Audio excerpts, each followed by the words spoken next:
When I ventured into a town I seldom visited for shopping, I stumbled upon a disconcerting sight. My husband and mother walking arm in arm, sharing intimate kisses without a hint of concern for onlookers. Overwhelmed with shock, I confronted them, only to find them unapologetic, even justifying their actions. Swiftly, I divulged the shocking revelation to my father and opted for a divorce. However, life took an unexpected turn after my father's demise, leading me to cross paths with my mother and ex-husband once again. Years had passed, and as I laid eyes on my mother, her visibly pregnant belly spoke volumes. Catching my gaze, she smirked in triumph. "Ah, you've noticed. There's a little one growing in here. It seems like you've been yearning for this for quite a while, struggling with infertility. Well, we managed to achieve it effortlessly. Now I can finally embrace fatherhood." The decision to part ways had been a wise one. They aimed to hurt me with insults, but to their dismay, I remained impervious to their attempts. "That's quite amusing. The two of you look utterly foolish together," I remarked, laughter bubbling within me. My name is Emily, a 24-year-old office worker, born to young parents entangled in a whirlwind romance.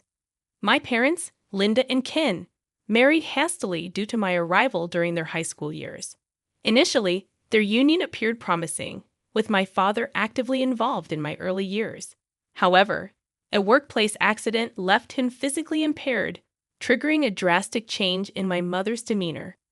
As my father struggled with rehabilitation, my mother's indifference and disdain for him became evident. She spewed insults and mockery, creating a strained environment. Despite financial challenges, my father's perseverance allowed him to walk again, but my mother's coldness persisted. Growing up, my mother vented her discontent about my father, creating a rift between them. Our family struggled financially, and my mother's night shifts left me primarily under my father's care. Graduating from high school, my dreams of college were dashed by my mother's insistence that I work to support the family. "I'm sorry, Emily. My condition has forced this life upon you." "Don't apologize, Dad. I'm content if it eases your burden." After years of hard work, I married Michael, hoping to create a warm family unlike my parents' strained relationship. However, the joy turned to frustration when conceiving proved elusive, and Michael shifted the blame entirely onto me. "I wanted kids too, but it seems you're the issue. Why can't we have children?" Desperate, I suggested seeking medical advice, but Michael stubbornly blamed me and refused infertility treatments. As my efforts to conceive faltered, suspicions arose about his fidelity, fueled by late-night returns with the scent of perfume lingering on his clothes. The journey that began with familial betrayal had woven into a tale of personal resilience and strength. Further scrutiny of the credit card statements unveiled unexplained expenditures, deepening my suspicions. Direct confrontation with my husband seemed fruitless, anticipating his evasion of the inquiry. The opportune moment to address my concerns emerged during an unexpected visit to a town I rarely frequented for shopping. Spotting my husband, who claimed to be working that day, walking with a woman by his side stirred curiosity. "Is that Michael? He was supposed to be working today," I mused, ready to call out to him. My surprise intensified when I identified the woman accompanying him. It was my mother. Since marrying, I had maintained distance from her, seldom bringing my husband to my parents' house. Observing them discreetly, my astonishment peaked as they held hands and kissed. Unable to contain my shock, I confronted them, chasing after the unexpected duo. "Hey, Michael." "Mom." Caught off guard, they halted, feigning surprise. My mother attempted to downplay the situation, claiming they merely ran into each other and exchanged pleasantries. Approaching my mother, I discerned a familiar scent, one I had encountered on my husband's clothes after his late-night returns. Reluctantly, I concluded that my mother was his clandestine partner. "Don't lie, I saw it. You and Michael kissing." Their denials crumbled under the weight of my revelation. Admitting their deceit, my mother revealed her involvement with Michael. "Huh, you must be mistaken. We just happened to bump into each other, that's all." I didn't think we'd be found out so soon, she protested. Their web of deception unraveled further as my husband confessed his preference for older women, specifically naming my mother Linda. Sorry, Emily. I did feel bad for you, but I've liked Michael since we first met, my mother confessed, laying bare the painful betrayal. My mother and husband shamelessly confessed to shocking revelations. It was just a chance encounter, and things unfolded while having tea. I'm young and crave love experiences, my husband admitted unabashedly. With our marriage already strained, talking to Linda intensified my attraction towards her, he confessed. Acknowledging the information, my mother addressed our fertility struggles, adding, Michael desired a boy, and unfortunately, because of you. Unable to comprehend the depths of their betrayal, I confronted them about divulging our private matters to my mother. You talked about our issues with my mom? It's true, isn't it? You blame me for not having kids. Incredibly, my husband had aired our intimate struggles to my mother, portraying himself as the victim. Anger surged within me, realizing the impossibility of sustaining this marriage. You're the worst. Do you even realize what you've done? I yelled at the pair, exhausted by their feeble justifications. I can't help it. Your failure as a wife and a woman led to this, he retorted callously. Well, I don't mean a husband like you. Seeking liberation, I declared, I want a divorce. I've grown tired of your constant excuses and inability to have kids. It'll be a relief to be free of a useless wife like you. Apologizing insincerely, my mother remarked, I didn't mean to, but it seems like taking your precious husband away. My bad. Unmoved by her false remorse, I issued a warning. If I disclose this affair to Dad, your divorce is imminent. Brace yourself. My mother's demeanor shifted at the revelation, but she swiftly regained her composure. Well, there's no concrete evidence of our affair. Your divorce with Michael is your business. I'll divorce when I feel like it. Let's go, she declared, prompting Michael to hastily abandon me. Despite their evident infidelity, my mother displayed no urgency in divorcing my father. In stark contrast, I promptly headed to my parents' house and disclosed everything to my father. So that's what's been happening, huh? I endured that woman for years, thinking it would be better for you to have a mother. I never expected her to be this terrible to her own daughter. My father expressed his disappointment with a bitter glance. I've decided to divorce Michael. I can't stay married after what happened. What about Mom? I inquired. Don't worry. I have a plan. I won't let them have their way, my father assured. Later, Michael sent the completed divorce forms, which I signed, formalizing our separation. My mother, however, never returned home, apparently eloping with Michael. Despite the frustration, my father advised me to let go of them both, and I chose to move on from my ex-husband and my mother. Leaving the apartment I shared with Michael, I returned to my parents' house. Ironically, my father had become adept at taking care of himself, thanks to my mother's lack of assistance. Though the outcome was unfortunate, I found solace in returning to my roots. It's good to be living with you again, Emily. Thank you for coming back, my father expressed his gratitude.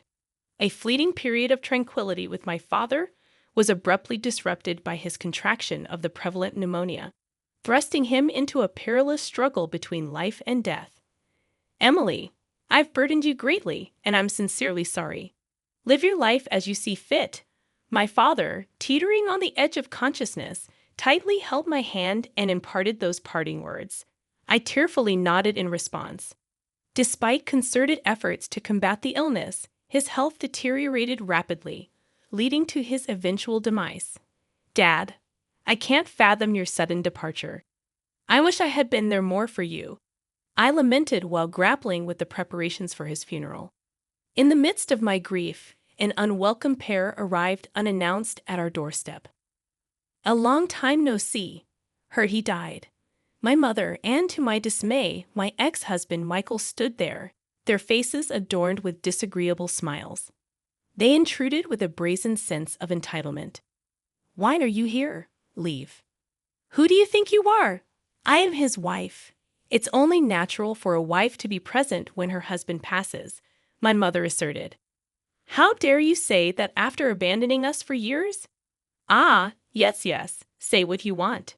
Regardless of your objections, I am his wife. That entitles me to the inheritance. Wasn't there insurance? Disgusting. So, you never divorced Dad for this reason. Reflecting on my father's journey, despite lacking formal education and retiring from construction work due to injuries, he ascended to a respected position in a later joined company. His perseverance, honed during his time as a craftsman, endeared him to colleagues. My mother's decision to abstain from divorce now seemed strategic, securing a share of his hard-earned legacy. Now let's discuss the division of property. Knowing him, he wasn't driven by material desires, so I'm aware he saved up quite a sum, my mother suggested, pushing the conversation forward. It was then that I noticed something peculiar about her. She was dressed in maternity clothes, and her belly was notably large.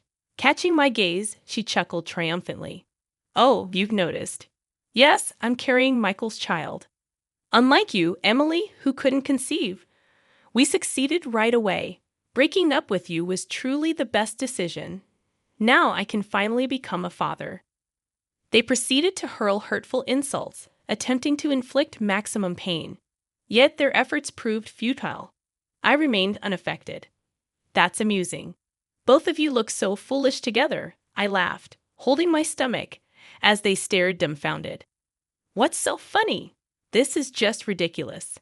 But are you certain that child is truly Michael's? My question irritated Michael, but my mother's composure wavered. Her eyes darted around, revealing a visible unease, though Michael remained oblivious. It's undoubtedly my child. Don't make baseless accusations out of bitterness. Yes, exactly.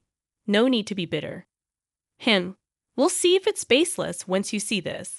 Stepping away, I returned with the document in hand, presenting it to them. What's this all about? What? Why are you so surprised? It can't be that significant. What's the meaning of this? Both were taken aback by the document. A detective agency's investigation report summarizing my mother's social interactions. After my mother eloped with Michael, I coincidentally spotted her in the city. However, she wasn't with Michael, but with a young man I didn't recognize. Following them discreetly, they entered a hotel together. What does this mean? Could it be that Mom is? Having consulted with my father during his lifetime, I opted to investigate my mother's behavior, sensing its potential usefulness. The detective agency's findings confirmed my suspicions. My mother was deeply entangled with a man other than Michael. As Michael read the document with disbelief, he cast accusing glares at my mother standing beside him. What on earth? Were you deceiving me? This is absurd. Emily is lying. The child in my belly is undoubtedly yours. Despite her flustered state, my mother vehemently insisted that the baby was Michael's. Whom do you believe, Emily or me? Oh, that's convenient. Accusing your own mother just because you couldn't have children. What a terrible woman. Michael, swayed by my mother, regained his composure. They dismissed the report as false and resumed blaming me. Believe what you want, but unfortunately, there's concrete evidence. You can come out now. Summoning someone from the next room, a man entered. Who's that? I don't know him. Both were puzzled by the appearance of the unfamiliar man. This is my husband. You wouldn't know him, of course, because after you, I remarried him. His name is Tom. I met him through a friend a year after divorcing Michael and remarried him. How does this man prove anything? Unlike with you, I am genuinely pregnant with this child. So what? Speak plainly. Don't you get it? I couldn't conceive with you, no matter how hard we tried, but with Tom, I got pregnant right away. The implication of my words dawned on Michael, and his eyes widened. You avoided going to the clinic because it was a hassle. But I had tests done, and there were no issues with my fertility, so the problem was with you. That's a lie. But it's strange, isn't it? Supposedly, you have infertility issues, yet my mother is pregnant. Are you sure that baby is yours? Confronted with my question, Michael couldn't argue back and turned his glare towards Linda beside him. Hey, tell me the truth. Ah, fine. You win. You admitted it rather quickly. I thought you'd deny it more. Being with you, Michael, was just a game for me. What do you mean? I was with you because you were Emily's husband, you know, coveting what someone else had. But my true love was another man. I was planning to leave you soon anyway. Stunned by her words, Michael was left without a response. I intended to enjoy this game until I got caught. Well, it doesn't matter whether or not I'm carrying his child. My right to the inheritance remains unchanged. You're still fixated on the inheritance? Unfortunately, you'll have to abandon that notion. What? How many times do I have to say it? I never divorced your father, so I have a right to the inheritance. That's what I've been trying to tell you. There's no such right because you and Dad were divorced long ago. That can't be. Maybe you've forgotten because of your age, but Dad had the divorce papers you already filled out. When I reported my mother's affair to my father, he revealed a completed divorce form. Apparently, he had kept it without filing it because of me. But before he passed away, he used that form to divorce my mother. So, Linda, you won't get a single penny of Dad's estate. Do you understand now? That can't be. At my words, my mother, who had been smug until then, turned pale. Michael continued glaring at her. I'm going home. Realizing her affair was exposed and that she would not receive any inheritance, my mother fled as if running away. Later, my mother did give birth to a boy, but it was clear without even needing a DNA test that he was not Michael's child. I never thought you'd be such a jerk. He abandoned my mother, who failed to secure any inheritance, and disappeared. The man who was my mother's main affair partner also ran away upon learning of her pregnancy, as their relationship was apparently just a casual fling for him. In the end, my mother became a single mother at 40, left to raise a young child on her own without anyone to rely on. She is raising her son on welfare. The care of a small boy at her old age is physically demanding, and she has aged significantly. I once saw my mother with her son from a distance. With increased gray hair, she looked more like a grandmother than a mother. Meanwhile, I gave birth to a healthy girl, and now our family of 3 lives happily. Ironically, the child my mother gave birth to is my half-brother, and he will be in the same grade as my daughter, making our family situation quite complicated. On the anniversary of my father's death, we planned to visit his grave as a family of 3. The betrayal by my ex-husband and mother was painful, but it led me to gain an irreplaceable family. Surely he's watching over us from heaven, right? My father in heaven. He must also be delighted with the birth of his granddaughter. With the love he gave us in our hearts, we vowed to continue walking closely as a family.